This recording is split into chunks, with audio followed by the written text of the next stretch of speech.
Hello my fellow kid, and welcome back to the channel, and welcome to another competitive list review. We've actually been quite fortunate these past few weeks as we have many Votann placings at large GT events, which is quite nice to see coming out of this most recent data slate.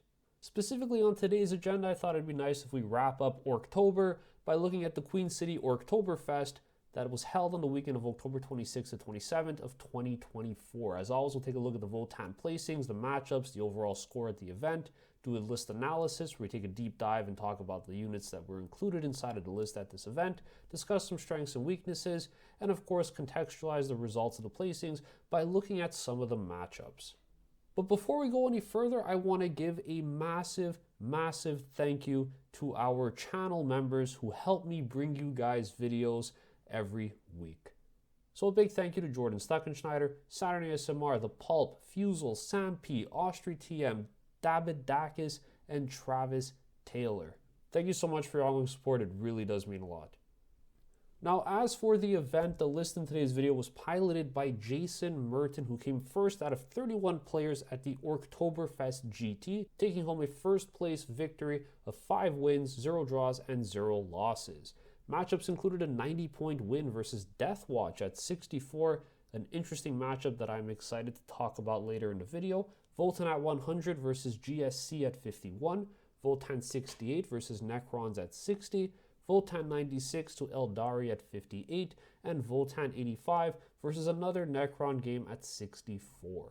Kicking things off with the list, we have 3 Ioneer champions. You know him, you love him, and here they are. We have an E-Champ with Appraising Glare Enhancement, 2 others that are just stock default E-Champs, everybody's running a Mass Hammer, and now we have a very interesting inclusion in the list for characters as well, being Uthar the Destined.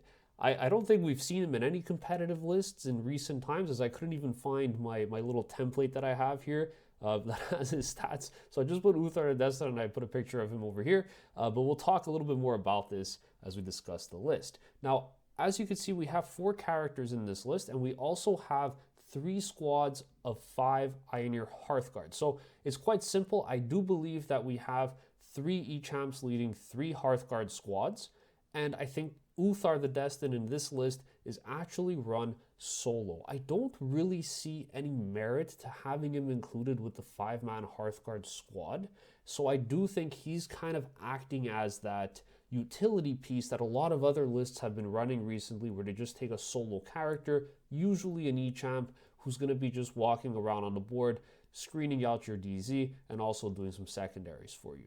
Also a nice little counterpunch measure. And I do think Uthar is kind of good for this. We'll talk a little bit more about it as we do our unit analysis video for him, which is probably going to be coming out next week.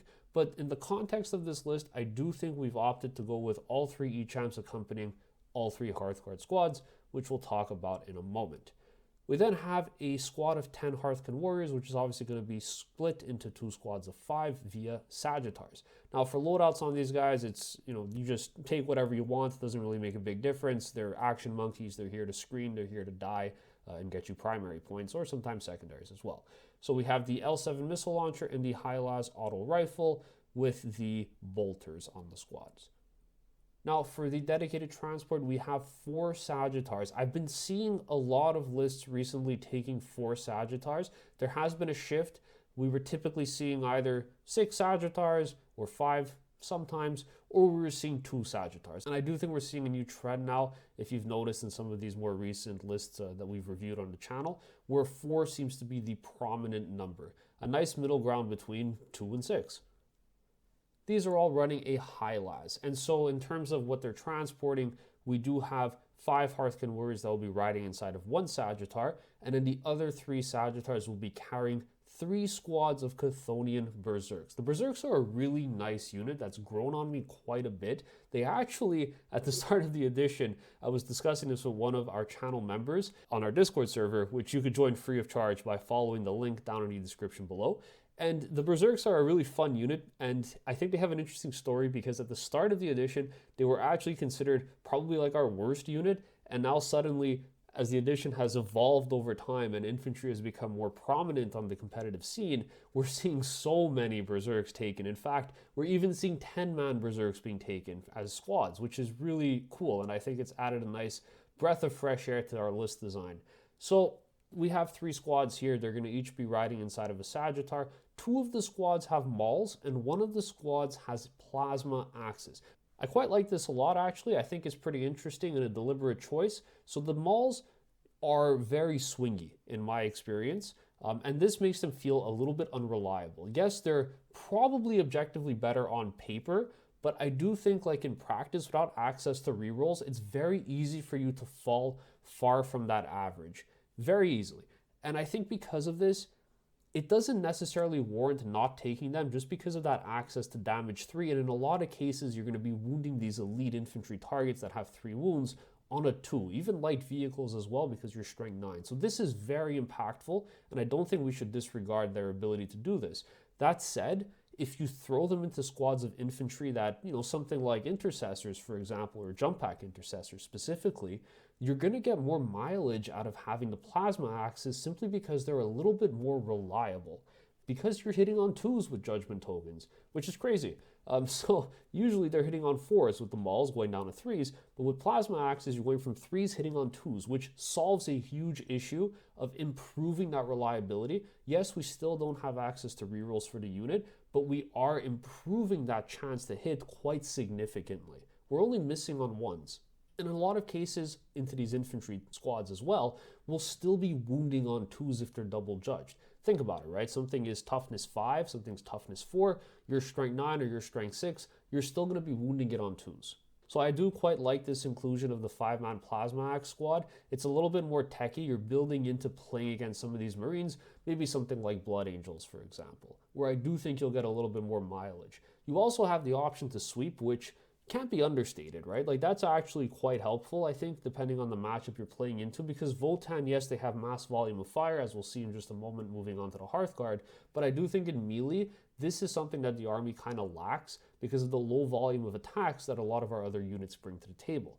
The Berserks with the Plasma Axes sweeping actually fill this role quite nicely. We'll skip ahead a little bit here and talk about the next unit, which is the 5 Ioneer Hearthguard. So we have 3 sets of 5 Ioneer Hearthguard included in this list, and we do have an interesting loadout configuration that almost went under my radar here. So usually what we see with the 5-man unit is the Vulcanites, Concussion Gauntlets, and Concussion Hammer taken on the Hesir. We do have this for 2 squads that are going to be running Teleport Crests. However, 1 squad has a Weaver Field, and on that Hesir, it's running a Concussion Gauntlet. Not sure if this is a typo with Best Coast pairings or the list entry, but this is what I see on my end. They have Concussion Gauntlets. So I thought this was an interesting choice to include.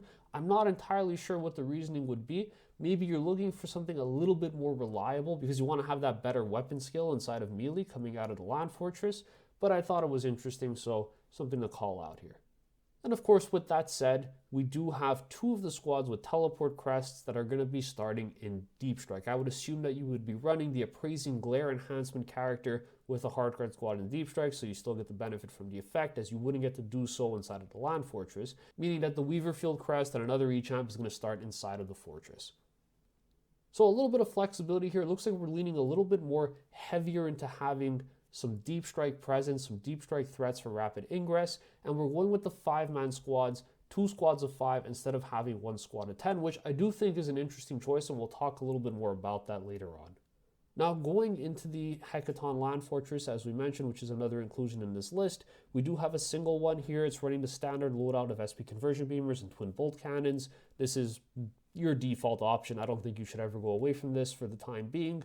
And of course, they're going to be transporting 5 Ioneer Hearthguard with the Weaver Field. What this means is you have a really nice hammer unit. They have a nice amplified threat range, and then they get to just rip all of their shots, a bunch of shots that are going to have access to reroll wounds, which is quite impactful for Votann because we actually don't really have any rerolls outside of this.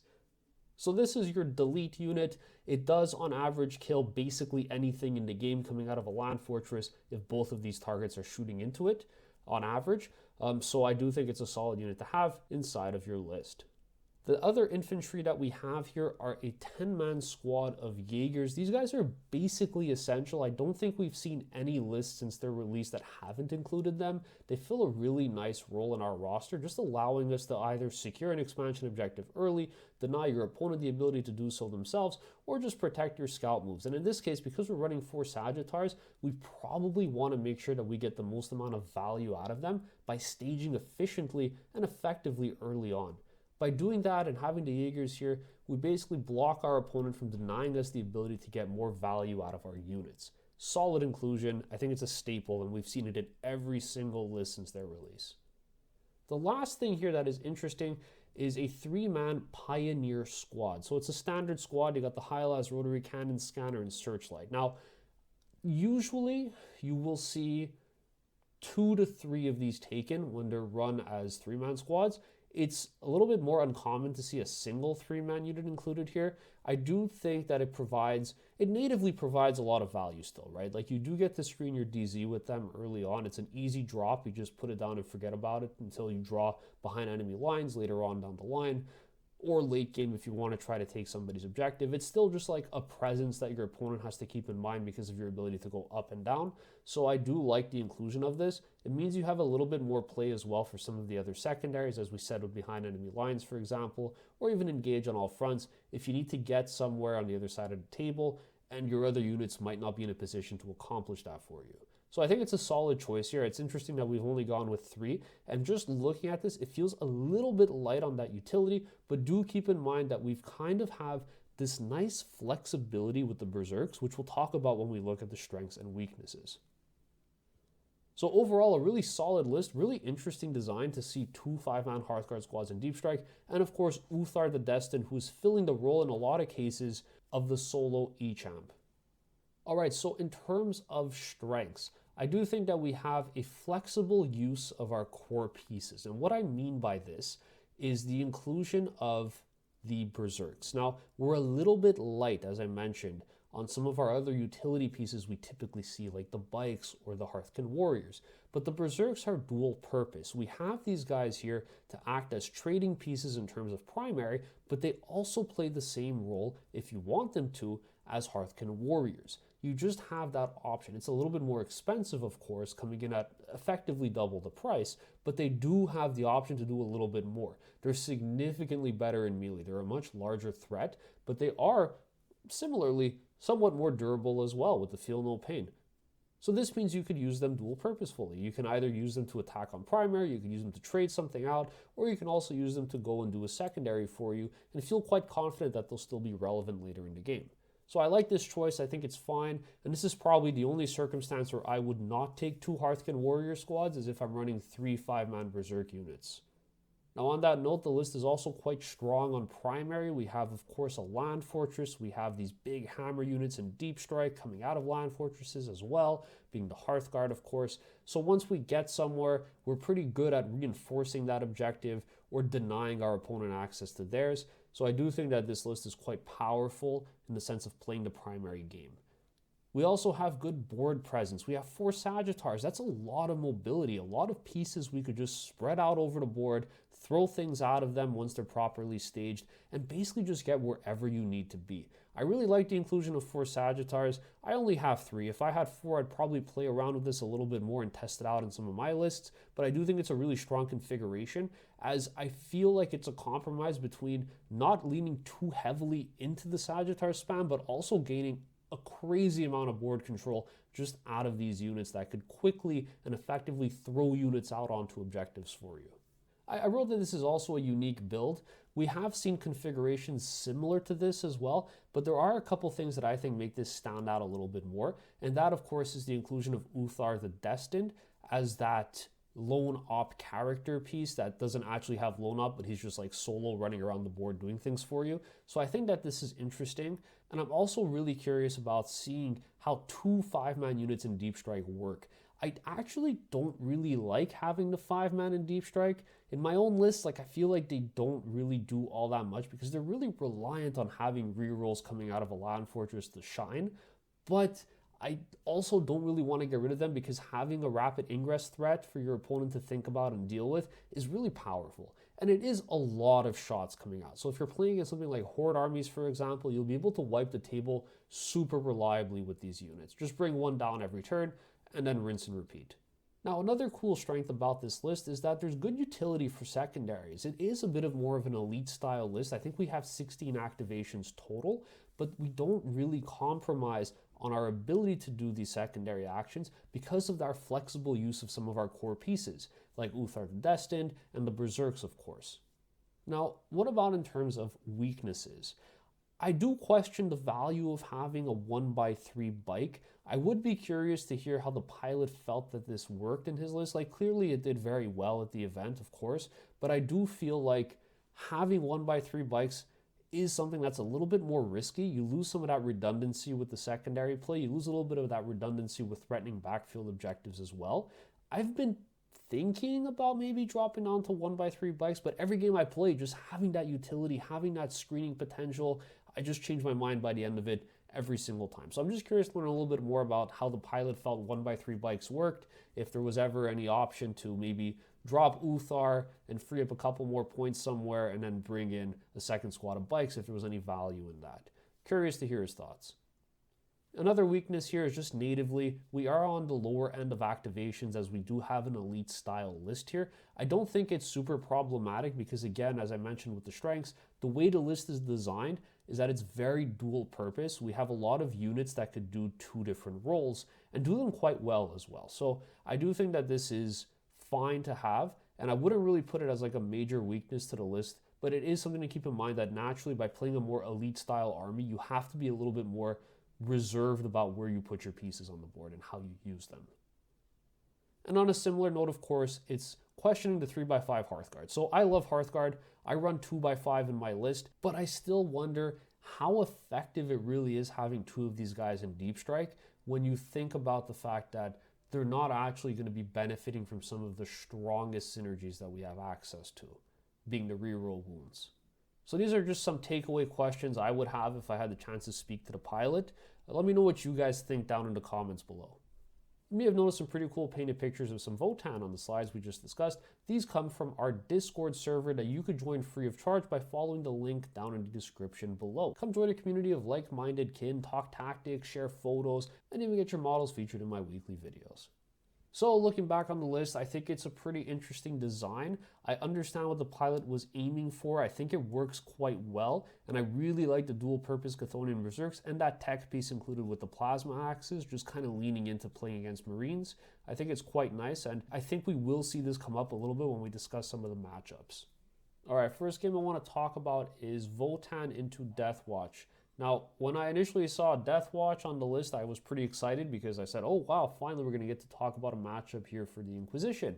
But it does seem like I was baited, and it does say Deathwatch, but it was actually just a Space Marine Anvil Siege Force list, which is still actually quite interesting because we've never seen Anvil Siege Force list either. So still interesting to talk about this, so I figured we'd put this as our first one. Now, the list was running an Apothecary Biologist, Captain in Phobos Armor. We had a named character, Darnath Lysander. We had a Librarian in Phobos Armor, Tor Garadon. Then we had, for Battle Line, a large, heavy Intercessor squad of 10 bodies, which is actually surprisingly durable. We then had 3 Ballistus Dreadnoughts, an Eliminator squad, a second Eliminator squad, Predator Destructor, a Redemptor Dreadnought, a couple Scouts, and a big 10-man brick of Terminators. Now, this list came second at the event as well, which is also worth mentioning because it does show that the pilot of this list knew what he was doing and was able to bring this and have really good results with something that would be considered unorthodox in a lot of cases. Now, Anvil Siege Force is an interesting detachment. It feels very defensive just reading through the rules here. So essentially you get to give all of your Adeptus Astartes models the heavy ability, so the keyword for heavy, on all of their weapons. Now if they do already have the heavy ability and they're stationary, they instead gain the ability to add +1 to their wound roll. So if models stand still and they already have the heavy keyword, they're +1 to wound when they shoot. A lot of their stratagems are also quite defensive oriented, so of course they have access to Armor of Contempt. They have the ability to increase their OC by effectively doubling it. They also have the ability to fall back at the end of the fight phase, and they have a shoot back ability after one of their models was destroyed. So a couple thoughts on how I think this game went. I think there are some very clear threats that are key into how the list plays on the table. And I think the Votann player, by extension, has the answers to solve a lot of the problems that they might face when playing against this list. So take these big heavy units, right? Like a 10-man heavy intercessor squad. It's durable, it's annoying to shift, it has pretty good benefits of cover as well, but it isn't like the biggest threat. It isn't like the scariest thing. And there's only one infantry squad, when you really think about it, that is going to be playing the primary game. So if you could deal with this unit, if you're able to take it out quite effectively and early on, you really cripple the Space Marine's ability to kind of play the game.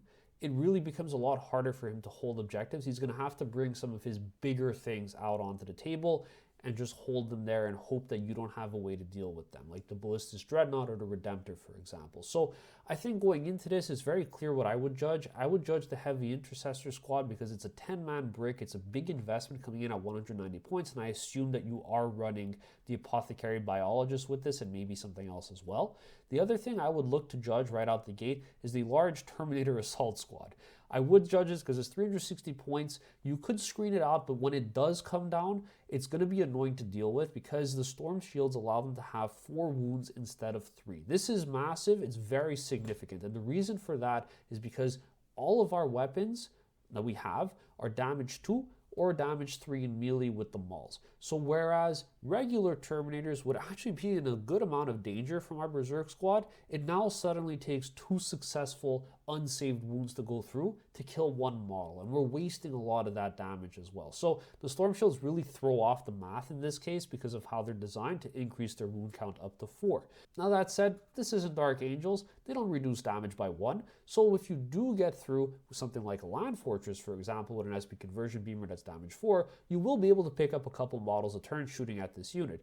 It also means that some of your other units are still quite effective into them as well. Consider our little 5-man Berserker squad that has the axes. These are still going to be hitting on 2s, wounding on 2s, pushing an invuln save, and doing 2 damage flat. When you consider that these will be effectively 2 unsaved wounds to go through to kill something, it's still quite effective. It's actually really nice, and I think it's a little bit better than the mauls when you consider that we're not really wasting any damage here. Every 2 that go through is a dead Terminator clean. And as you can see, I think that this is why the list did so well. We kind of have the perfect solution to a lot of these big problems. Votann like this. They like when you bring smaller lists that have a lot of big threat units because we just judge them. We judge them, our whole army's better at killing them, and because of that, it gives us a nice advantage when we're playing something in the mid-board where we're trying to take an objective.